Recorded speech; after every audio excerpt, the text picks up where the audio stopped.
하나님 말씀 민수기 31장 13절에서 24절입니다. 우리 뒤쪽에 에어컨 하나만 켜주실래요? 조금 더운 것 같은데. 민수기 31장 13절에서 24절입니다. 우리 함께 하나님 말씀을 고백드리겠습니다. 모세와 제사장 엘르아살과 회중의 지도자들이 다 진영 밖에 나가서 영접하다가 모세가 군대의 지휘관 곧 싸움에서 돌아온 천부장들과 백부장들에게 노하니라. 모세가 그들에게 이르되 너희가 여자들을 다 살려 두었느냐? 보라, 이들이 발람의 꾀를 따라 이스라엘 자손을 부올의 사건에서 여호와 앞에 범죄하게 하여 여호와의 회중 가운데 연병이 일어나게 하였느니라.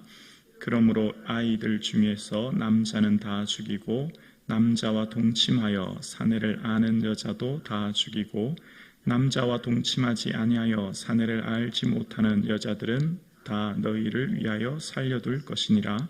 너희는 이랫동안 진영 밖에 주둔하라. 누구든지 살인자나 죽임을 당한 시체를 만진 자는 셋째 날과 일곱째 날에 몸을 깨끗하게 하고 너희의 포로도 깨끗하게 할 것이며 모든 의복과 가죽으로 만든 모든 것과 염소털로 만든 모든 것과 나무로 만든 모든 것을 다 깨끗하게 할지니라.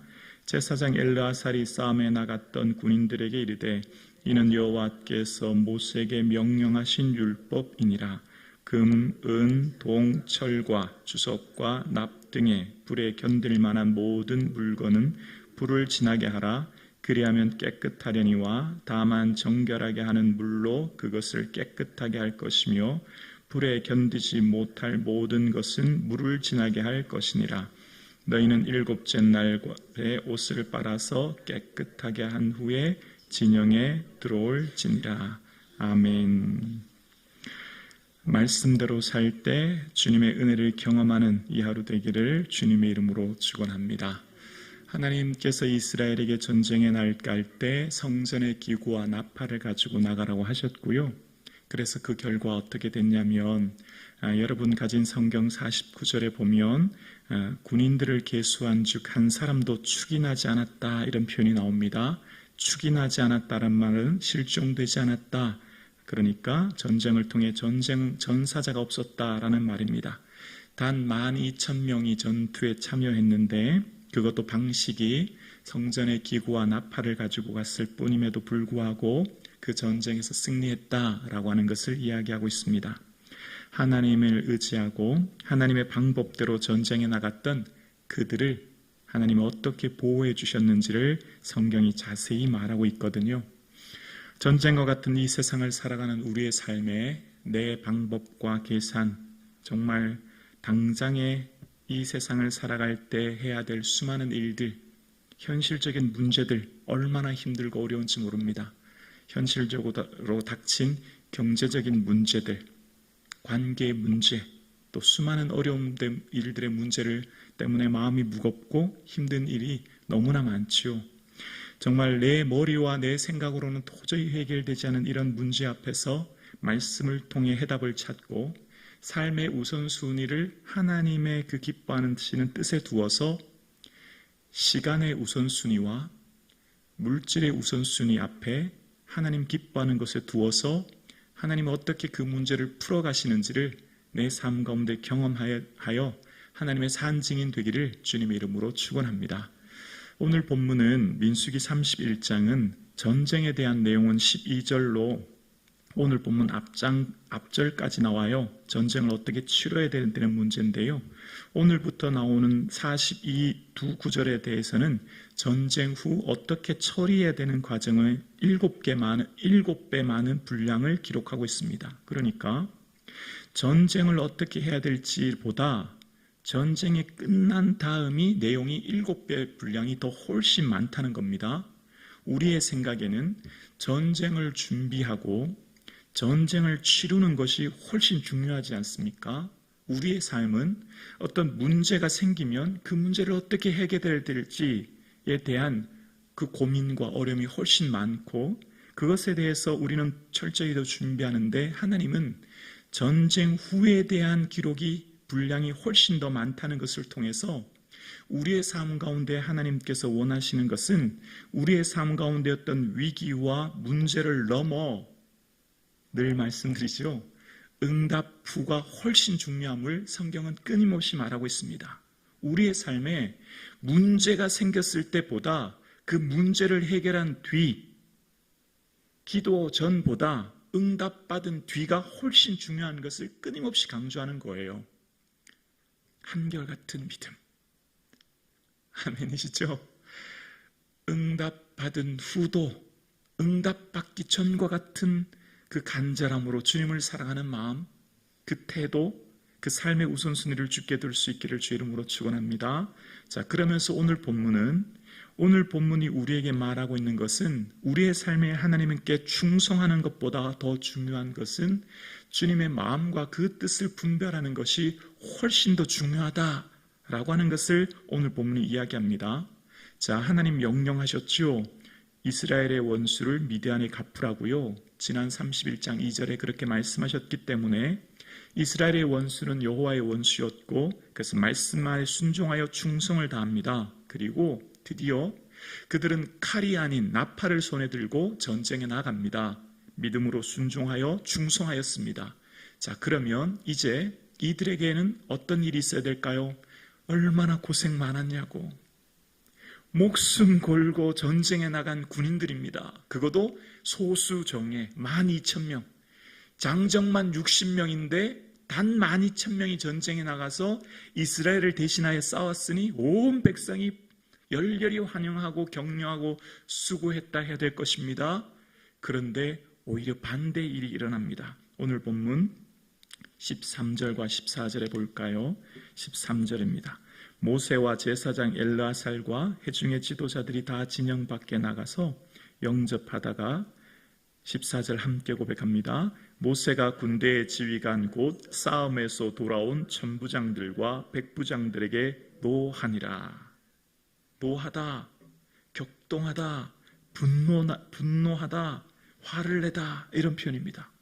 자, 도저히 이게 이해가 되지 않습니다. 순종하여 목숨 걸고 전쟁에 나간 사람들입니다. 그러면 무기도 아닌 나팔을 들고 나갔으니 그들의 믿음이 얼마나 대단합니까? 그들이 얼마나 충성된 사람들입니까? 그러면 모세는 얼마나 고생했냐고 격려하고 위로해야 되지 않습니까? 막 격동하고 분노합니다. 화를 냅니다. 충성보다 더 중요한 것이 있음을 오늘 본문은 이야기하는데요. 자, 칭찬은커녕 화를 낸 이유가 무엇인지에 대해서 15절 보면, 자, 15절에 모세가 그들에게 이르되 너희가 여자들을 다 살려두었느냐라고 이야기합니다. 여자들이라는 표현 속에서 그들이 전쟁에서 여자들을 살려두면 안 되었다라고 하는 것을 암시하는데요.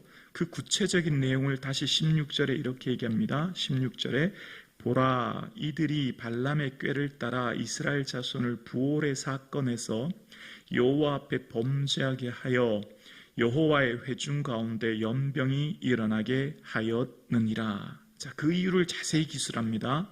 미디안 여인들이 지난번 발람의 사건을 통해서 바알보올의 그 사건으로 이스라엘 백성들을 범죄하게 했다라는 이야기입니다. 여러분, 이스라엘에게서 매우 충격적인 단일 사건으로 가장 많은 이스라엘이 죽은 사건이 뭐죠?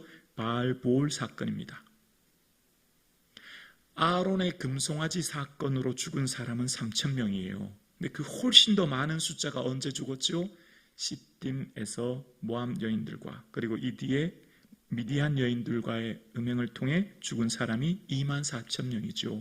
이스라엘의 역사에서 가장 큰 사건, 단일 사건으로는 정말 가장 많은 사람이 죽었고 이것이 이스라엘에게는 얼마나 파급력이 컸다는 것을 이야기하면서 미디안 여인 고스비 사건을 통해서 이스라엘이 여호와께 범죄하게 했는데 그런데 그 미디안 여인들을 계속 살려두었느냐라고 하면서 책망하면서 17절에 그러므로라고 하는 표현이 나오는데요.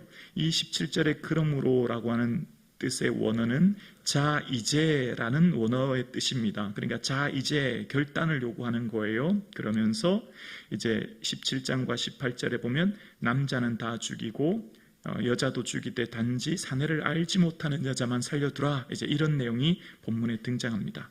그러니까 지금 이스라엘에게 여러분 지난 시간에 여러분 8절에 보면 여러분 미디안의 5 왕들이 등장하는데 그 미디안의 5 왕이 8절에 나와요. 거기 보면 에위, 레겜, 세 번째 수루 보이십니까?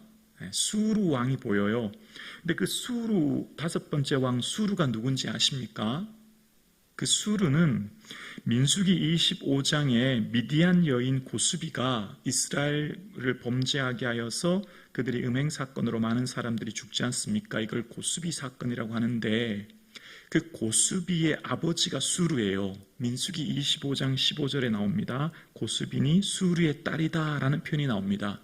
미디안의 5 왕 중에 하나인 수루의 딸이 고수비다라고 하는 것을 이야기합니다. 그래서 그 미디안 여인 고수비 사건을 통해서 이스라엘이 큰 어려움을 당하게 되었지요. 그 여인을 통해서 말입니다. 그래서 모세는 이스라엘이 무너진 그것은 전쟁 때문에 무너진 게 아니었고 내부로부터의 문제로 무너졌지 않습니까? 그 내부로부터의 무너진 문제는 미디안 여인과의 문제, 그 음행 사건으로 무너진 것이었고, 그래서 그 사건이 또다시 일어나지 않도록, 죄로부터 이스라엘이 오염되지 않도록, 다시는 이런 일이 일어나지 않도록 미연에 방지하기 위해 모세는 이런 조치를 내리는 거죠.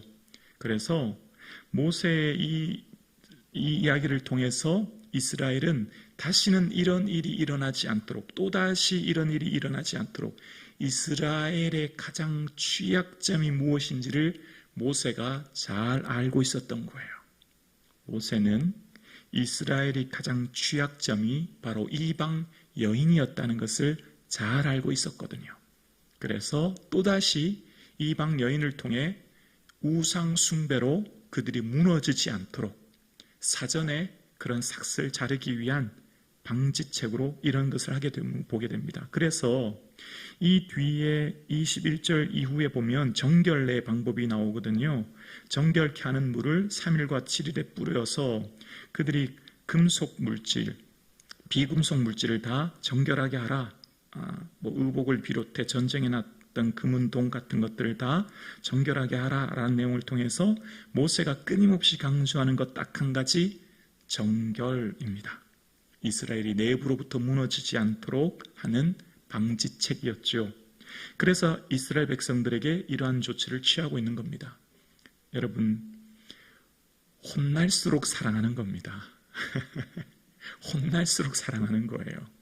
혼 안 난다고 좋은 게 아니에요. 베드로에게 사단아라고 너희들을 물러가라고 얘기하시는 거 기억나십니까? 사랑할수록 책망하는 거예요. 책망이 없으면 사생하라고 얘기하지 않습니까? 앞장서서 일하는 사람 더 많이 혼나는 겁니다. 12,000명 목숨 걸고 전쟁 나갔다 칭찬 아니라 혼나지요. 사랑하기 때문이에요. 그래서 우리가 주의 일을 하면서 누군가에게 책망받거나 비난받는 것 너무 속상해하지 마세요. 하나님 사랑하기 때문입니다. 그것을 통해서 하나님 마음을 더 분별하게 되죠. 그래서 오늘 본문을 통해 또 깨닫는 게 있어요. 나의 모든 존재는 오직 은혜다라는 것을 깨닫게 됩니다. 내가 지금 숨쉬고 살아가는 이 존재 자체가 은혜예요. 왜냐하면 여러분 지난 시간에 31장 8절에 보면 부올의 아들 발람이 칼에 죽습니다. 부올의 아들 발람이 죽은 이유는 바로 이스라엘을 범죄하기 했기 때문이었다고 얘기하지 않습니까? 31장 16절에 발람은 누구였습니까? 베드로후서 2장에 보면 선지자라는 표현이 나옵니다. 그도 이스라엘을 향해서 모압 왕의 괴략에 빠져서 이스라엘을 음행하게 함으로 죽었듯이 만약 우리도 하나님이 이런 발람에 대한 말씀의 잣대로 우리를 살펴보면 지금 이곳에서 예배 드릴 수 있는 사람은 아마 아무것도 없을걸요.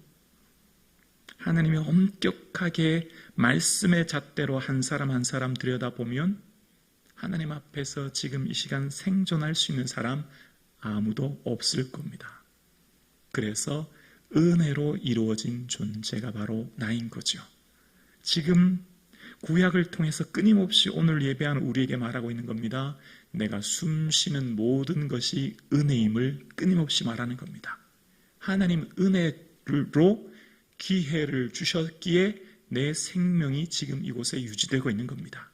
만약 구약의 인물들처럼 엄격한 말씀의 잣대로 그들을 심판했던 것처럼 오늘 나를 심판하신다면 나는 오늘 이 자리에 이미 이전에 훨씬 이전에 나는 이 땅에서 살아갈 수 없는 자리지요.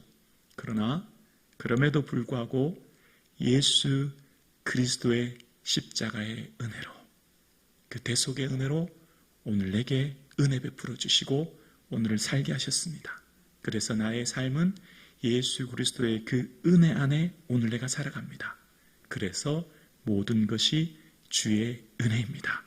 그 은혜를 기억하는 이 하루 되기를 주님의 이름으로 축원합니다.